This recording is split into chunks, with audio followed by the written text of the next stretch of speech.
সুপ্রিয় শিক্ষার্থীরা, আসসালামু আলাইকুম। জাতীয় বিশ্ববিদ্যালয় আয়োজিত অনলাইন ক্লাসে তোমাদের সবাইকে স্বাগতম। তোমাদের আমি সাথে আছি সুমি চক্রবর্তী, সহকারী অধ্যাপক, ঢাকা সিটি কলেজ। আজকে আমরা যে অধ্যায় পড়ব এবং যে বিষয়টি পড়ব তা দেখার জন্য আমরা সরাসরি আমাদের স্ক্রিন শেয়ারে চলে যাচ্ছি। চলো আমরা সেই স্ক্রিন শেয়ারে চলে যাই। আসসালামু আলাইকুম ম্যাম। ওয়ালাইকুম আসসালাম। স্ক্রিন শেয়ারে চলে এসেছি আমরা একটু বড় করে নিচ্ছি তোমাদের সুবিধার্থে।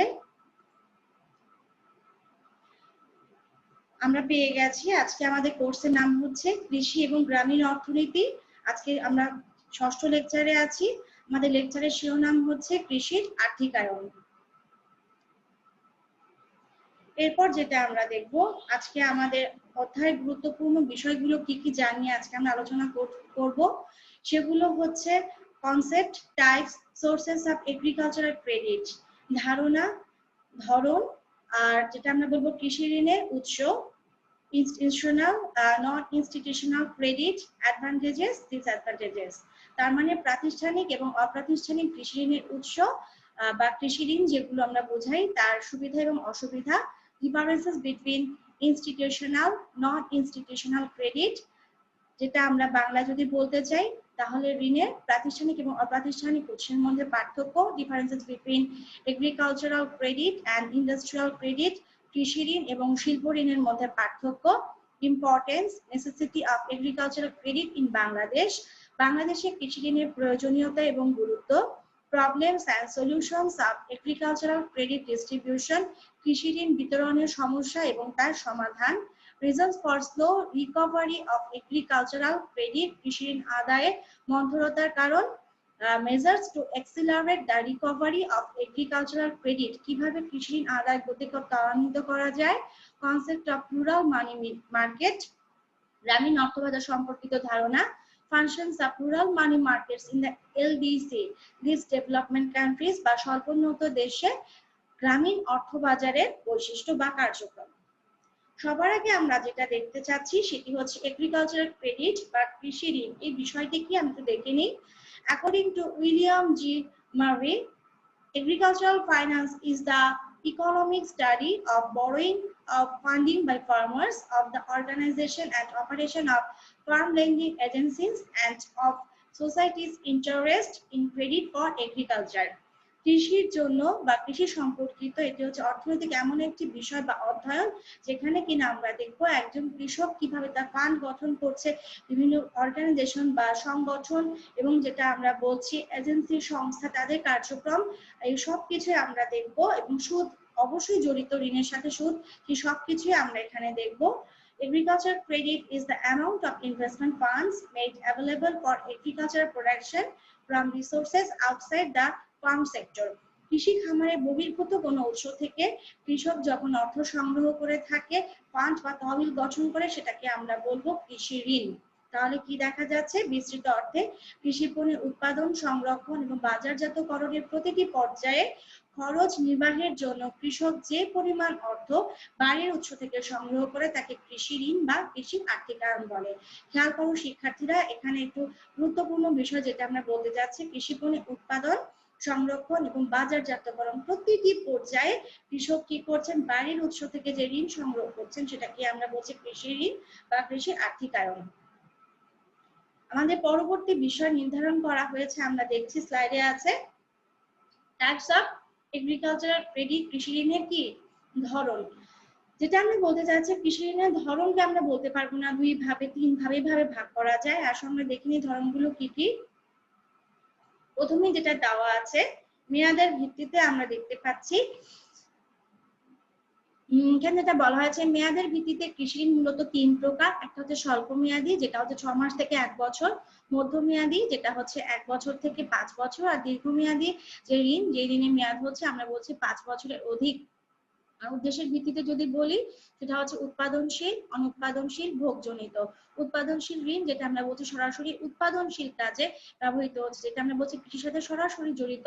অনুৎপাদনশীল যেটা হচ্ছে কৃষক কি করছে উৎপাদন কাজে না, অনুৎপাদনশীল খাতে কোনো ধর্মীয় আচার অনুষ্ঠান এসব কাজে, পূজা পার্বণ এই উৎসবে বা বিভিন্ন উৎসবে তারা কি করছে সেই অর্থ ব্যয় করতে চায়, সেটা সেই ঋণ করছে। আর ভোগজনিত হচ্ছে কৃষক যদি ভোগ্যদ্রব্য ক্রয় করতে চায়, যেটা আমরা বলি ফ্রিজ, টেলিভিশন এই জাতীয় দ্রব্য ক্রয়ের জন্য যে ঋণটা সংগ্রহ করছে সেটা হচ্ছে ভোগজনিত ঋণ।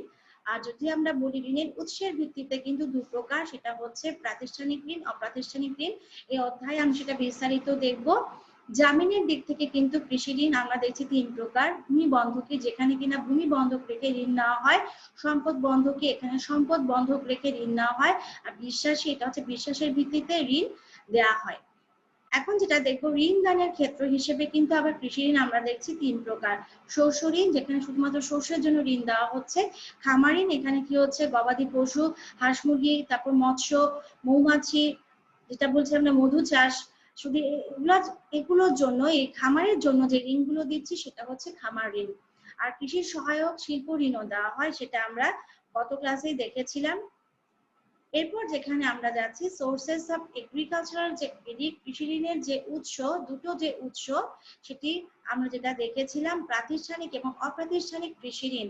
এই দুটো কৃষি ঋণ কি সেটা সম্পর্কে আমরা এখন জানবো, আর উৎসগুলো কি কি। সবার আগে আমরা দেখে নিচ্ছি নন ইনস্টিটিউশনাল এগ্রিকালচারাল ক্রেডিট, যেটাকে আমরা বলেছি অপ্রাতিষ্ঠানিক কৃষি ঋণ। অপ্রাতিষ্ঠানিক কৃষি ঋণ এমন একটি ঋণ যেখানে ঋণ দানের বা গ্রহণের ক্ষেত্রে সরকার কোনোভাবেই সম্পর্কিত নয়, সরকারি নিয়ন্ত্রণাধীন ব্যবস্থা এটি নয়। এখানে কারা কারা যুক্ত? আত্মীয় স্বজন ও বন্ধু বান্ধব, গ্রাম্য মহাজন, গ্রাম্য ব্যবসায়ী, ধনী ব্যক্তি, পড়িয়া এবং ব্যাপারী। আর ইনস্টিটিউশনাল বা প্রাতিষ্ঠানিক কৃষি ঋণ, এখানে অবশ্যই সরকার অনুমোদিত প্রতিষ্ঠান হতে হবে যারা ঋণ প্রদান করে থাকে। আমরা একটু দেখে নিই কারা সেই প্রতিষ্ঠানগুলো। বাংলাদেশ কৃষি ব্যাংক, রাজশাহী কৃষি উন্নয়ন ব্যাংক, বাংলাদেশ ব্যাংক, বাণিজ্যিক ব্যাংক, সমবায় ব্যাংক, ভূমি বন্ধকি ব্যাংক, গ্রামীণ ব্যাংক, পল্লী উন্নয়ন বোর্ড, বাংলাদেশ সরকার সমবায় ঋণদান সমিতি। এরপর এখন যেটা দেখবো আমরা প্রাতিষ্ঠানিক যে ঋণ বা কৃষি ঋণ, তার কি সুবিধা বা তার কি অসুবিধা। আমরা সবার আগে সুবিধাগুলো দেখে নিই। এখানে যেটা বলা হয়েছে সুদের হার তুলনামূলকভাবে কম, যেহেতু সরকার নিয়ন্ত্রিত, সরকার কিন্তু ঋণের সুদের হার নির্দিষ্ট করে দেয় এবং সেই ঋণ ব্যবস্থা কিন্তু সমগ্র দেশেই প্রচলিত এবং সুদের হারটা তুলনামূলকভাবে অনেক কম। সহজ শর্তে ঋণ, এই ঋণের উদ্দেশ্য কৃষি তথা কৃষকের উন্নয়ন।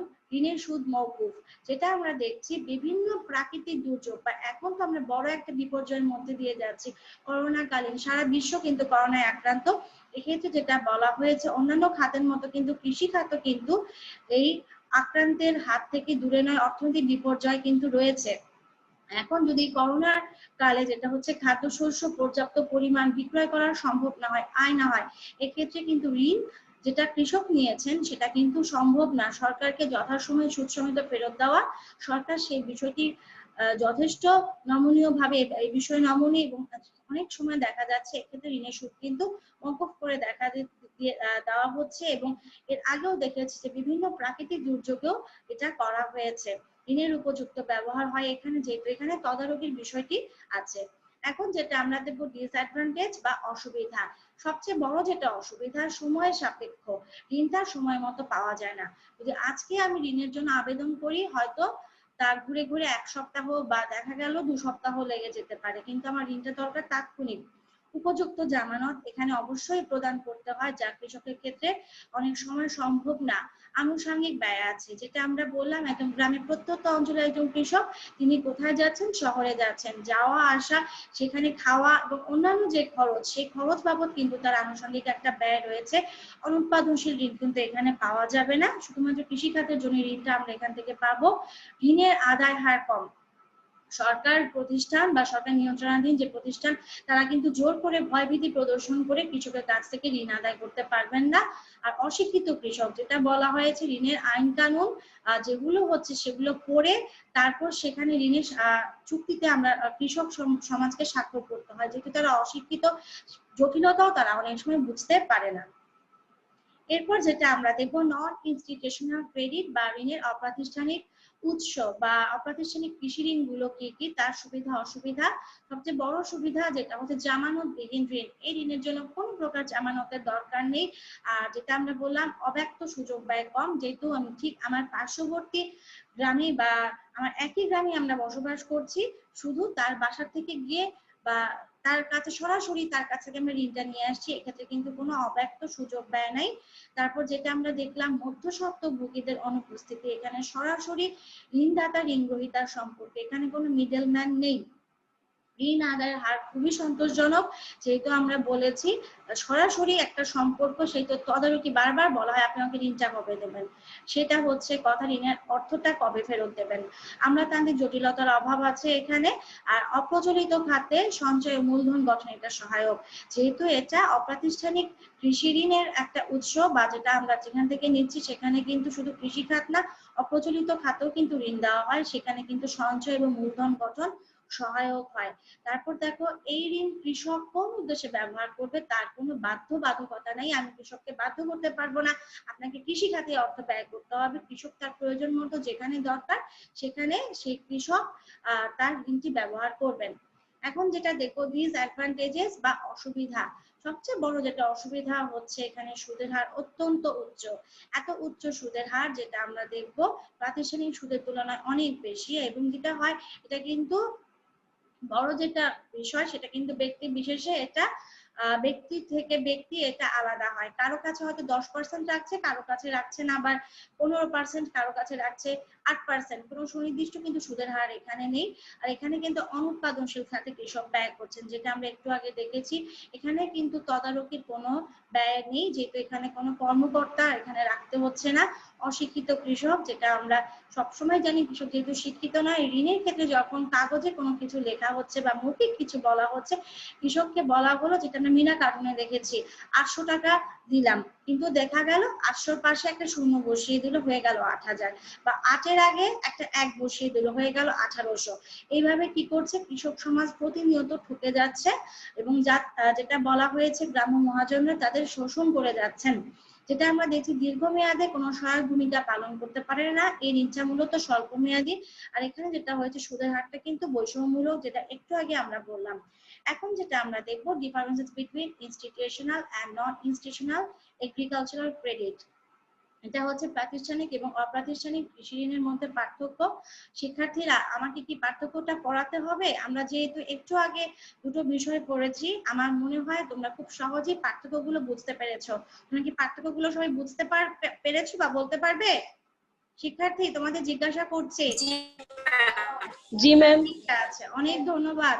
আমরা মনে করছি তোমরা সবাই পারবে, যেহেতু আমরা এতক্ষণ ধরে যেটা দেখেছি প্রাতিষ্ঠানিক কৃষি ঋণের উৎস, তাদের সুবিধা অসুবিধা, পার্থক্য আমরা সহজেই করতে পারি। তারপর আমি হেডিং গুলো তোমাদেরকে বলে দিয়েছি, পার্থক্যের বিষয়গুলো, যেমন সংজ্ঞাগত, সুদের হার, তারপর যেটা বলেছি জামানত, আমলাতান্ত্রিক জটিলতা, অর্থব্যয় কোথায় আছে? প্রাতিষ্ঠানিক ঋণের ক্ষেত্রে অর্থব্যয় আছে, অপ্রাতিষ্ঠানিক ক্ষেত্রে নেই।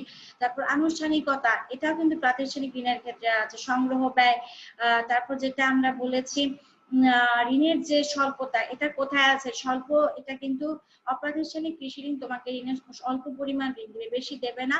তারপর জটিলতা আছে কোথায়? প্রাতিষ্ঠানিক কৃষি ঋণে। দুর্নীতি স্বজনপ্রীতি, এটাও আছে প্রাতিষ্ঠানিক কৃষি ঋণে। আর তদারকি, এটা কোথায় আছে? প্রাতিষ্ঠানিক কৃষি ঋণে। এখন যেটা আমরা যাচ্ছি differences between agricultural credit and industrial credit, কৃষি ঋণ আর শিল্প ঋণের মধ্যে পার্থক্য। আচ্ছা আমরা একটু দেখে নিই। এখানে কিন্তু ছবি দেখা যাচ্ছে, দেখো এখানে কৃষক তারা কৃষি কাজ করছেন, আর এখানে দেখা যাচ্ছে শিল্প প্রতিষ্ঠান, এখানে একটা পোশাক শিল্প দেখা যাচ্ছে। এই দুটো জায়গায় কিন্তু ঋণের দরকার। সেই কৃষি আর শিল্প ঋণের কি পার্থক্য, আমরা খুব সহজেই কিন্তু পার্থক্য করতে পারি যদি সংজ্ঞাটা আমার কাছে স্পষ্ট থাকে। এগ্রিকালচার ক্রেডিট হচ্ছে শুধুমাত্র কৃষি খাতের উৎপাদন, বিনিময়, বন্টন, বাজারজাতকরণ প্রতিটি পর্যায়ের জন্য যে ঋণ, যেটা আমরা শুরুতেই দেখেছি, এটা হচ্ছে কৃষি ঋণ। আর শিল্প ঋণ কোনটা? শিল্প ঋণ হচ্ছে শিল্প প্রতিষ্ঠান প্রসারের জন্য, সম্প্রসারের জন্য, অর্থনৈতিক কর্মকাণ্ড প্রসারের জন্য যে ঋণ, সেটা হচ্ছে শিল্প ঋণ। তাহলে কি দেখছি আমরা? 1 নম্বর পার্থক্য আমরা দেখো বলেছি ঋণের প্রবাহ। তাহলে এগ্রিকালচার ক্রেডিট ঋণের প্রবাহ কোথায় যাবে? কৃষির দিকে। আর ইন্ডাস্ট্রিয়াল যাবে শিল্পের দিকে। ঋণের ঝুঁকি কোথায় বেশি? অবশ্যই কৃষি খাতে বেশি, যেহেতু এখানে যা প্রকৃতির সাথে নির্ভরশীল। আর ইন্ডাস্ট্রিয়াল ক্রেডিট এখানে যেটা হচ্ছে অপেক্ষাকৃত ঝুঁকি কম। ঋণের ধরন যেটা আমরা দেখেছি বা মেয়াদ আসলে একই বলা যায়, যেটা হচ্ছে এগ্রিকালচারাল ক্রেডিট এটা হচ্ছে যেটা স্বল্প মেয়াদী, আর ইন্ডাস্ট্রিয়াল ক্রেডিট হচ্ছে দীর্ঘমেয়াদী। আর ঋণের উৎস এগ্রিকালচারাল ক্রেডিট যেটা আমরা প্রাতিষ্ঠানিক উৎস হতে পারে, অপ্রাতিষ্ঠানিক উৎস হতে পারে, কিন্তু ইন্ডাস্ট্রিয়াল ক্রেডিট অবশ্যই প্রাতিষ্ঠানিক উৎস। তারপর যেটা আমরা দেখেছি ঋণের উদ্দেশ্য, এগ্রিকালচার ক্রেডিট অবশ্যই কৃষির জন্য, আর ইন্ডাস্ট্রিয়াল ক্রেডিট অবশ্যই শিল্পের জন্য। জামানত এগ্রিকালচার ক্রেডিটে যেটা আমরা দেখেছি প্রাতিষ্ঠানিকের ক্ষেত্রে জামানতের দরকার হলেও অপ্রাতিষ্ঠানিকের ক্ষেত্রে নেই, কিন্তু ইন্ডাস্ট্রিয়াল ক্রেডিটে অবশ্যই একটা উপযুক্ত জামানত রাখতে হয়।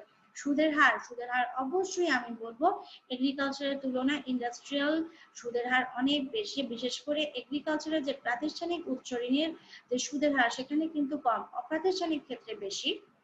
আধিপত্য যদি আমি বলি, সবাই কিন্তু শিল্প ক্ষেত্রে ঋণদানের জন্য আগ্রহী হয়, কিন্তু কৃষি ক্ষেত্রে কিন্তু ঋণদানের জন্য কিন্তু আগ্রহের মাত্রাটা একটু বরাবরই কম।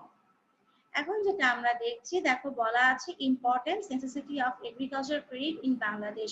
বাংলাদেশের কৃষি ঋণের গুরুত্ব এবং প্রয়োজনীয়তা, কেন কৃষক ঋণ গ্রহণ করবেন, কি দরকার ঋণ নেওয়ার জন্য। আসলে আমরা একটু দেখে নিই।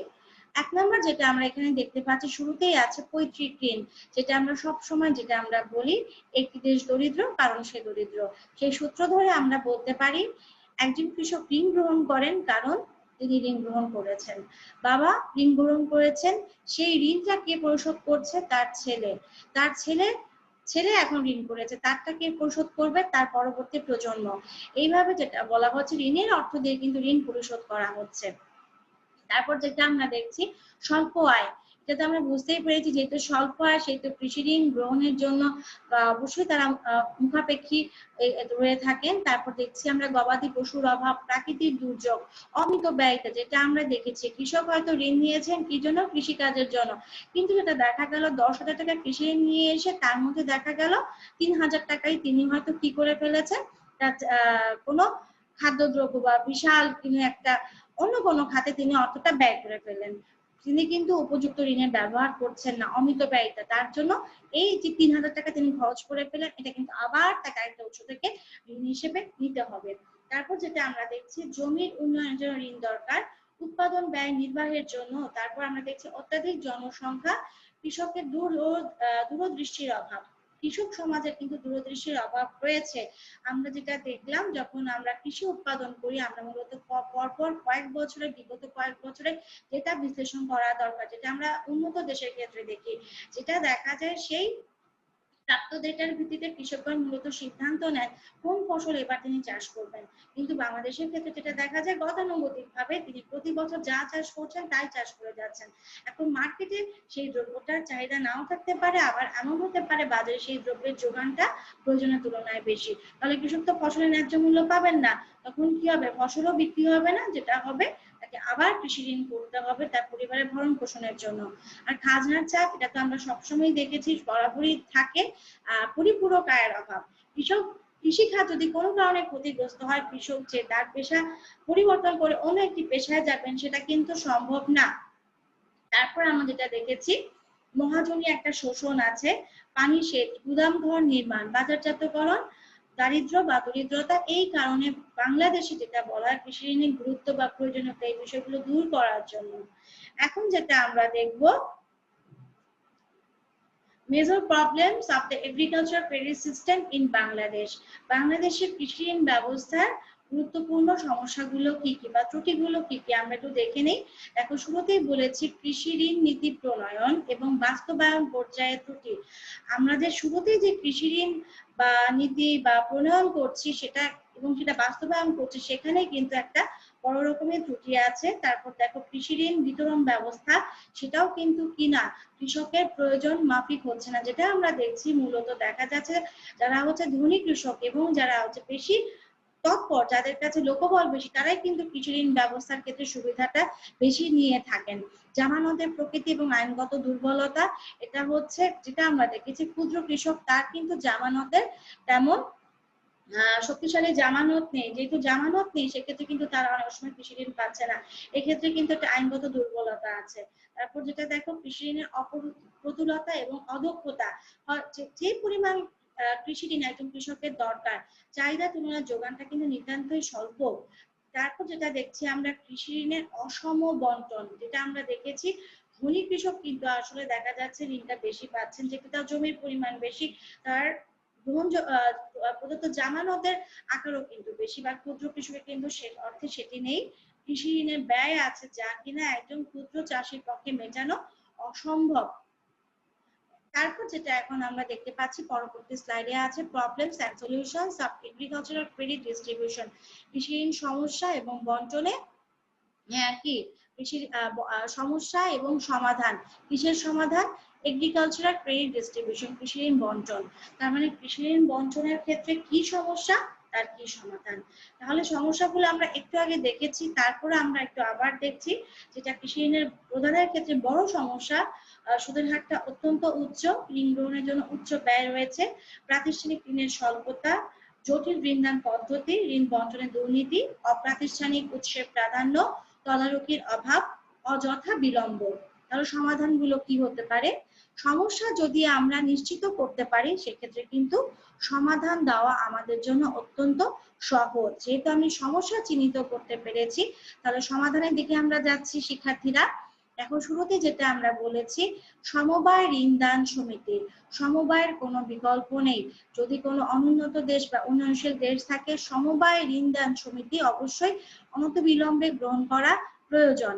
সুদের হার নির্ধারণ, যেটা আমরা শুরু থেকেই বলে এসেছি, অপ্রাতিষ্ঠানিক কৃষি ঋণের সুদের কোনো হার নেই, ইচ্ছা মতো নেওয়া হচ্ছে। যদি সেটাই নির্ধারণ করে দেওয়া সম্ভব হয় তাহলে যেটা হয়েছে সুদের হার নির্ধারণে একটা সমতা আসবে।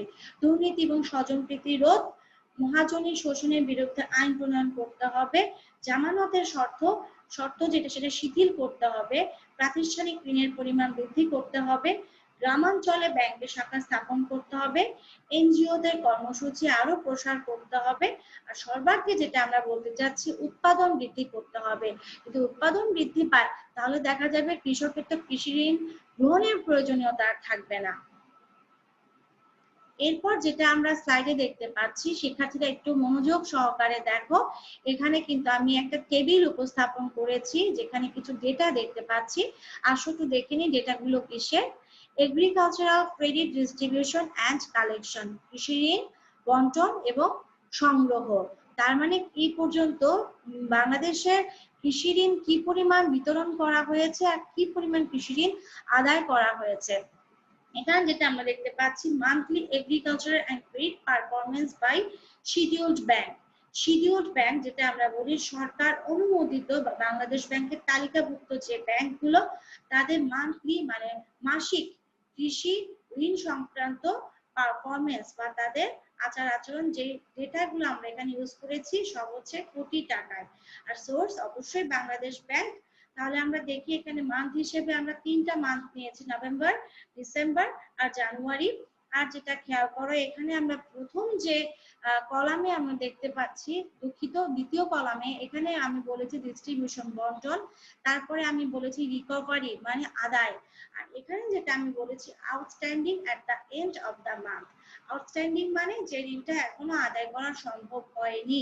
তার মানে যেটা বলা হয়েছে যদি আমি 10,000 টাকা ঋণ বিতরণ করি, তার মধ্যে হয়তো যদি আমি 8,000 টাকা ঋণ আদায় করতে পারি তাহলে থাকলো কত 2,000 ঋণ। এখন 2,000 টাকাকে ওটার সাথে তো আরো সুদ আছে, সেই সুদটা যোগ করে যেটা পাবো সেটা হচ্ছে আউটস্ট্যান্ডিং। তাহলে আমরা একটু দেখে নিই। সবার আগে যেটা আমরা দেখছি নভেম্বর, এখানে দেখো ফিসক্যাল ইয়ার 18, এখানে হচ্ছে ফিসক্যাল ইয়ার 19। এখানে যেটা আমরা দেখেছি নভেম্বর মাসে কি পরিমাণ কৃষি ঋণ বিতরণ করা হয়েছিল আমরা দেখতে পাচ্ছি 2026.12 কোটি টাকা, আর সেই নভেম্বর মাসে একই অর্থ বছরে সেই সময় ঋণ আদায় করা সম্ভব হয়েছিল 1,965 কোটি টাকা। তাহলে এই যে বলবো যে পার্থক্য সেটা হচ্ছে এটা, এবং এটা কিন্তু একটু বেশি দেখা যাচ্ছে শিক্ষার্থীরা, কারণ এই যে বলেছিলাম একটা অ্যামাউন্ট থাকবে তার সাথে কিন্তু সুদের হার যোগ হবে, মানে এই অর্থটা সরকার পাবেন। একইভাবে আমরা বাদ বাকি এখানে দেখো 2018 ফিসক্যাল ইয়ার 18 যেটা আমরা এখানে আদায় এটা বের করেছি, একইভাবে ফিসক্যাল ইয়ার 19 এর ডেটাও কিন্তু আমরা এখানে বের করেছি। এখন যেটা আমরা দেখতে চাচ্ছি, কম্পেয়ার করি, আমরা একটু তুলনা করি, কৃষি ঋণের বন্টন কি বেড়েছে না কমেছে।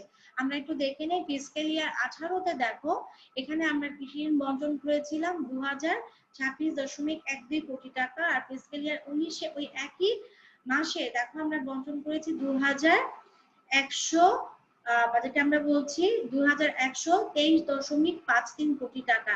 তার মানে অবশ্যই কৃষি ঋণ বিতরণ বেড়েছে। এখানেও দেখো কৃষি ঋণ বিতরণ বেড়েছে, এখানে কিন্তু আবার দেখো কৃষি ঋণ বিতরণটা একটু কমে গেছে। আচ্ছা, আদায়টার দেখি পাশাপাশি কি অবস্থা। এখানে দেখো আদায়টা কিন্তু একটু কম নভেম্বর মাসে, 18 তুলনায় 19 ফিসক্যাল ইয়ারে কিন্তু নভেম্বর মাসে একই মাসে দেখো আদায়ের হারটা একটু কম। তারপরেও এখানে দেখো ফিসক্যাল ইয়ার 19-ও কিন্তু এখানে দেখো কিন্তু আদায়ের হার আবার কি হয়েছে, এখানে বেশ ভালো বেড়েছে। আর এখানে যেটা আমরা দেখেছি আদায়ের হারটা কিন্তু আবার বেড়েছে, তাই তো এটা খুব ভালো। এখানে যেটা হয়েছে শিক্ষার্থীরা তোমরা একটু সংশোধন করে নিবে, এখানে কিন্তু 2 হবে না, এখানে হবে 1 নয় 13.84। ঠিক আছে, সবাই একটু ঠিক করে নিব। আচ্ছা, এখন যেটা দেখেছি তাহলে যেটা বলা হয়েছে এই হচ্ছে আমার পারফরমেন্স। মোটামুটি তোমরা সোর্স হিসেবে আমরা যেটা বলেছি বাংলাদেশ ব্যাংকের, সেখানে তোমরা এখানে আরো অনেক ডেটা পাবে, সেখান থেকে তথ্যগুলো তোমরা সংগ্রহ করে নিবে। এই তথ্যগুলো তোমরা দণ্ডচিত্রেও দেখাতে পারো। দণ্ডচিত্রে কিভাবে দেখাতে পারো আমি শিক্ষার্থীদের একটু বলে দিচ্ছি। ধরো তুমি এখানে গ্রাফ আঁকলে, এখানে ভূমি অক্ষে তুমি মাস লিখলে, এখানে তুমি ফিসক্যাল ইয়ার লিখলে, আর এখানে ধরো বার ডায়াগ্রামে তুমি ব্লু কালারকে রাখলে ফিসক্যাল ইয়ার 18, আর হয়তো গ্রিন কালারকে রাখলে ফিসক্যাল ইয়ার 19। তারপর সেটা বসিয়ে কিন্তু তোমরা গ্রাফ এঁকে পাশাপাশি দেখতে পারো যে ঋণ বিতরণ আদায়ের কি অবস্থা। এখন যেটা আমরা দেখছি রিসেন্ট সিনারিও কি অবস্থা আমরা একটু দেখে নেই শিক্ষার্থীরা। এখানে যেটা আমরা বললাম জানুয়ারি মাসে আমরা আমি খুব সংক্ষেপে বলছি, এখানে যেটা খেয়াল করো যে টার্গেট ছিল আমাকে ঋণ বিতরণ করার ফিসক্যাল ইয়ার, যেটা আমরা বললাম ইন জানুয়ারি 2019, সেটা হয়েছে সেই 32.16% নিম্ন। মানে আমি যা টার্গেট নিয়েছিলাম জানুয়ারি 19-এ আমি দিব, সেই টার্গেটের তুলনায় কিন্তু পুরোপুরি আমার ঋণ বিতরণ করা সম্ভব হয়নি, এবং সেটা হচ্ছে 32.16% কম। আর যেটা আদায়ের কথা যদি আমি বলি, যে পরিমাণ আমি আদায় করতে চেয়েছিলাম সেই আদায় কিন্তু ভালো হয়েছে, দেখো 9.62% বেশি। তার মানে ঋণ বিতরণের থেকে ঋণ আদায়ের ক্ষেত্রে কিন্তু 2019 সালের জানুয়ারি মাসে সরকার সফল হয়েছে। তারপর যেটা আমরা দেখছি এখানে বলা হয়েছে it is noted that annual agriculture credit disturbance target was fixed at 21,800 crore taka for fiscal year 19, which was 6.86% higher than that of fiscal year 18. তাহলে যেটা আমরা বলেছি সরকার যে টার্গেট হচ্ছে উনি যে ফিসক্যাল ইয়ার 18 তুলনায় ফিসক্যাল ইয়ার 19 এ ঋণ দিবেন, তার টার্গেট ছিল সেটা হচ্ছে 6.86% বেশি উনি ঋণ দিতে চেয়েছিলেন, সরকারের লক্ষ্য ছিল। কিন্তু সরকার বিভিন্ন বাধার কারণে হয়তো সেটা সবসময় সম্ভব হয় না। আচ্ছা, এখন যেটা আমরা দেখতে চাচ্ছি বাংলাদেশ ব্যাংক কি করেছে, আমরা তো দেখতে চাচ্ছি ব্র্যাক। এখানে দেখো ব্র্যাক বহু পরিচিত আমাদের একটি সংস্থা বাংলাদেশের, এবং বাংলাদেশের সারা বিশ্বে কিন্তু এটা সুনাম কুড়িয়েছে। ব্র্যাক যেটা করেছে আমরা যেটা দেখতে পাচ্ছি শেয়ার ক্রপ যারা হচ্ছে ভাগ চাষী তাদের সাথে যুক্ত হয়ে আমরা দেখতে পাচ্ছি 600 কোটি টাকা তারা কিন্তু ঋণ প্রদান করেছিল জুলাই 2015 থেকে জুন 2018 পর্যন্ত। তারপর যেটা আমরা দেখছি জানুয়ারি 2019 গ্রামীণ ব্যাংক কি করেছে এবং অন্যান্য 9টা এনজিওর সহায়তায় আরো দেখো এখানে বলেছে 10,462.09 crore টাকা কিন্তু তারা মাইক্রো ক্রেডিট হিসেবে কৃষি ঋণ দিয়েছেন। তারপর যেটা বলা হয়েছে রিকভার্ড হিসেবে দেখো তারা মূলত 9,638.93 কোটি টাকা তারা কিন্তু কি করেছে তুলে নিয়ে আসতে পেরেছে, মানে 10,462.09 কোটি টাকা ঋণের বিনিময়ে তারা কিন্তু আদায় করতে সক্ষম হয়েছে 9,638.93 কোটি টাকা। এখন যেটা আমরা দেখবো reason for slow recovery of agriculture credit. আমরা যদিও দেখেছি কৃষি ঋণ আদায়ে সরকারের মোটামুটি সফলতা, মোটামুটি না বেশ সফলতা, তারপরও যে ত্রুটিগুলো আছে সেগুলো আমরা একটু দেখে নিই। যদি ত্রুটিগুলো দূর করা যায় তাহলে আমাদের কৃষি ঋণ ব্যবস্থা অনেকটা যেটা আমরা বলেছি সংশোধিত হয়ে যাবে। তাহলে কৃষি ঋণ বিতরণে কি কি ত্রুটিগুলো আমরা একটু দেখে নিই। যেমন 1 নাম্বার বলেছি কৃষি ঋণ নীতি প্রণয়ন এবং বাস্তবায়নে ত্রুটি আছে। তারপর যেটা আমরা দেখেছি তদারকির অভাব আছে। উৎপাদন ক্ষমতা যেটা বলেছে কৃষকের, সেটা কিন্তু এখনো বাড়েনি। যদি উৎপাদন বাড়ে তাহলে সেক্ষেত্রে কৃষকের পক্ষে সময় মতো ঋণ পরিশোধ করা সম্ভব হবে। প্রাকৃতিক দুর্যোগ, অত্যাধিক উৎপাদন ব্যয় রয়েছে। তারপর কৃষি পণ্যের প্রকৃতি আমি বারবার বলেছি পচনশীল, সেটা দীর্ঘদিন সংরক্ষণ করে রাখা যায় না, সংরক্ষণ ব্যয়ও আছে। রাজনৈতিক সিদ্ধান্ত, আর যেটা আমরা দেখেছি বিভিন্ন সময় বিভিন্ন রাজনৈতিক অস্থিতিশীলতার কারণে কিন্তু কৃষি উৎপাদনে বিঘ্ন ঘটে। তারপর ঋণ খেলাপি সংস্কৃতি, যেটা জনগণের মনে বদ্ধমূল ধারণা ঋণ না দিলেও চলবে। ঋণ কিভাবে, ঋণ থেকে ঋণ না দিয়ে আমরা যেটা খেলাপি, যেটা আমরা বলি সংস্কৃতি, ঋণ খেলাপি সংস্কৃতি, সেটা অনেকের মনে রয়েছে। এখন যেটা বলবো কৃষি ঋণ আদায় কিভাবে ত্বরান্বিত করা যায়। শুরুতে যেটা করতে হবে আইন সংস্কার করতে হবে, ঋণ খেলাপিদের বিরুদ্ধে ব্যবস্থা গ্রহণ করতে হবে, শস্য বীমা পদ্ধতি চালু করতে হবে, কারিগরি উন্নয়ন করতে হবে, কৃষি পণ্যের ন্যায্য মূল্য প্রদান করতে হবে, উৎপাদন ক্ষমতা বাড়াতে হবে, পণ্য গুদামজাতকরণ করতে হবে, তদারকির ব্যবস্থা করতে হবে। যেটা আমরা দেখেছি একজন কৃষক অত্যন্ত দ্রুত গতিতে কৃষি পণ্যের উৎপাদন বাড়াতে সচেষ্ট, আর এখানে আমরা দেখছি তদারকি। যদি এই ঘটনাগুলো ঘটে তবে অবশ্যই কৃষি ঋণ আদায় ত্বরান্বিত করা সম্ভব। এখন যেটা আমরা দেখতে পাচ্ছি আমাদের সর্বশেষ যে বিষয়টা রয়েছে গ্রামীণ অর্থবাজার। গ্রামীণ অর্থবাজার বলতে এমন এক কাঠামোকে বোঝায় যেখানে এক শ্রেণীর ঋণদাতা এবং ঋণ গ্রহীতার মধ্যে অর্থের লেনদেন সম্পর্ক পরিলক্ষিত হবে। মানে এখানে দুটো গ্রুপ থাকবে, ঋণদাতা যারা ঋণ দিবে, কারা দিচ্ছে দেখো যোগান দিক, আমি এখানে বলেছি প্রাতিষ্ঠানিক উৎস এবং অপ্রাতিষ্ঠানিক উৎস, যেটা আমি আগেই আলোচনা করেছি। আর ঋণগুলো কারা নিবে, গ্রহীতা কারা, দেখো চাহিদার দিক আমি বলেছি ক্ষুদ্র মাঝারি ধনী কৃষক, কামার কুমার, মৎস্যজীবী, বিভিন্ন উৎপাদনকারী সমবায় সমিতি, গ্রাম্য নারী যারা কিনা ক্ষুদ্র বা কুটির শিল্প হস্তশিল্পের সাথে জড়িত, তারাও কিন্তু ঋণটা নিয়ে থাকেন। এখন যেটা আমরা দেখবো বৈশিষ্ট্য, যেটা হচ্ছে এখানে বহু সংখ্যক কিন্তু ঋণ গ্রহীতার সংখ্যা কিন্তু অনেক, আর সুদের হার অত্যন্ত উচ্চ। জামানত ও সুদের মেয়াদ যদি আমি বলি, এখানে সুদের মেয়াদ যেহেতু উচ্চ আর জামানত এখানে কিন্তু রাখতে হচ্ছে। যদি আমি প্রাতিষ্ঠানিক উৎস থেকে নিয়ে থাকি তাহলে জামানত অবশ্যই বাধ্যতামূলক, আর অপ্রাতিষ্ঠানিক বলে সেক্ষেত্রে প্রয়োজন নেই। ঋণের ঝুঁকি কিন্তু অবশ্যই এখানে আছে, যেটা আমরা পূর্বেই আলোচনা করেছি। লেনদেনের প্রকৃতি এটা হচ্ছে সরাসরি, একদম ঋণদাতা ঋণ গ্রহীতা সরাসরি এখানে জড়িত। বাজারে ভারসাম্যহীনতা আছে, যেটা আমরা আবার বলেছি যে পরিমাণ ঋণের দরকার সেই পরিমাণ অর্থের সংস্থান করা সম্ভব হচ্ছে না। আর এখানে দ্বৈত অবস্থা আছে, এখানে যেটা আমরা বললাম দুটো শ্রেণী আছে, ঋণদাতা ঋণ গ্রহীতা। এটা আমরা দেখছি কনসেন্স rural money market in the LDCs. LDCs আমরা তো জানি লিস্ট ডেভেলপমেন্ট কান্ট্রিজ বা স্বল্পোন্নত দেশ। এখন এই স্বল্পোন্নত দেশ কারা, দেখো আমি যেটা এখানে উল্লেখ করেছি, LDCs আর low income countries confronting severe structural impediments to sustainable development. They are highly vulnerable to economic and environmental shocks and have low levels of human assets. যেটা আমরা বারবার বলছি, স্বল্পোন্নত দেশ হচ্ছে এমন একটা দেশ যাদের আয় হচ্ছে নিম্ন, আর যেটা আমি বলেছি টেকসই উন্নয়ন তাদের পক্ষে কখনোই সম্ভব না। স্ট্রাকচারাল বাধা আছে, আর হচ্ছে দুস্থ জনগোষ্ঠী, ইকোনমিটা হচ্ছে দুস্থ ভালনারেবল। আর যেটা আমরা বলেছি এনভায়রনমেন্টাল, প্রাকৃতিক দুর্যোগ আছে এবং সেখানে মানব সম্পদ কে উন্নত না। তাহলে অবশ্যই সংজ্ঞা থেকে বুঝতে পারছি বৈশিষ্ট্যগুলো কি। Low GDP per capita, high levels of poverty, উচ্চ মাত্রার দারিদ্রতা আছে, dependence on agriculture and the export of primary products, প্রাথমিক দ্রব্য উৎপাদন রপ্তানির সাথে এখানে জড়িত। higher rates of population growth, জনসংখ্যা বৃদ্ধি মাত্রা গ্রোথ যেটা প্রবৃদ্ধি সেটা অত্যন্ত বেশি। low levels of productivity, উৎপাদনশীলতার মাত্রা কম। high levels of unemployment, যেটা আমরা দেখেছি উচ্চ মাত্রার বেকারত্ব আছে। আমি সংজ্ঞায়িত করলাম। এখন যেটা দেখবো এই দেশগুলোতে, এই ধরনের দেশগুলোতে গ্রামীণ অর্থবাজার কি ভূমিকা রাখছে আমি খুব সংক্ষেপেই বলেছি। তোমাদের বাড়ির কাজ, তোমরা নিজেরা উত্তরটা বিস্তারিত তৈরি করবে। শিক্ষার্থী আমরা পারবো তো তৈরি করতে? শিক্ষার্থী তোমাদের কোশ্চেন করছি, প্রশ্ন করছি, নিজেরা পারবো তো? আচ্ছা, অনেক ধন্যবাদ।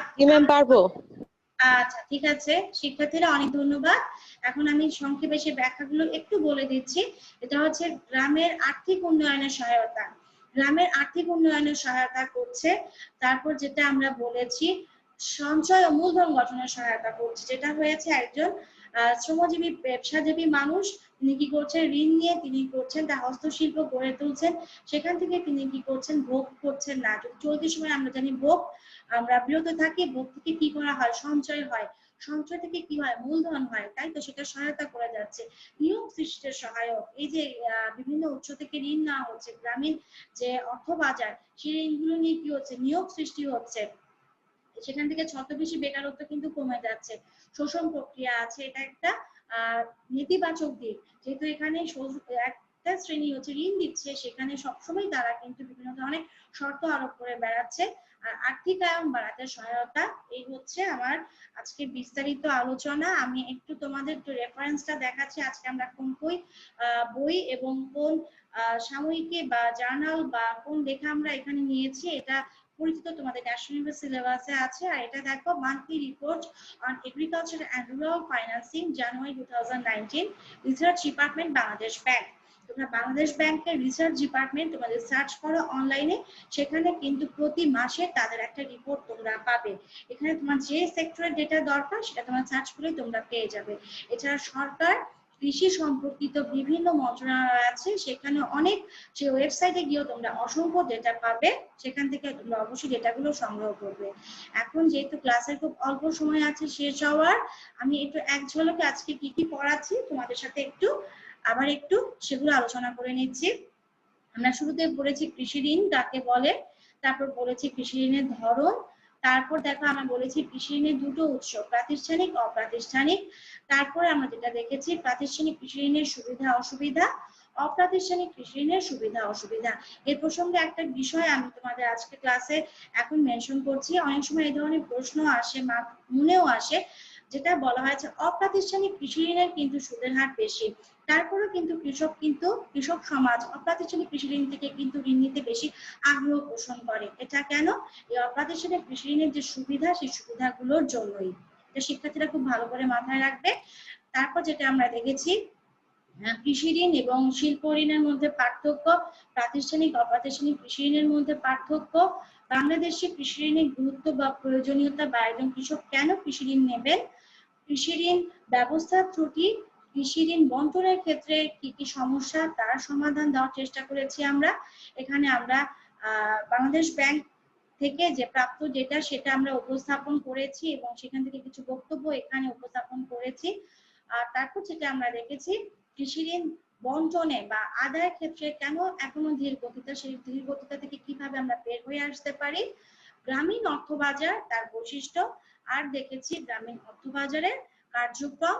শেষে যেটা আমরা দেখেছি, আমাদের আজকের রেফারেন্স বুক, যেটা আমরা বারবার বলেছি তথ্য প্রযুক্তির সাথে থাকতে হবে, গতানুগতিক ভাবে পরীক্ষার সময় শুধু উত্তর করলে হবে না, যেখানে যেটা বা তথ্য দেওয়ার দরকার সেক্ষেত্রে আমরা অবশ্যই তথ্য দিব, এবং তথ্য যেখানে দিব অবশ্যই উৎসটা লিখতে হবে, তথ্যের সোর্স কোথায় সেটা অবশ্যই তোমাকে অবশ্যই লিখে দিতে হবে, না হলে কিন্তু তোমার উত্তর সেই বিষয়টি গ্রহণযোগ্য হবে না।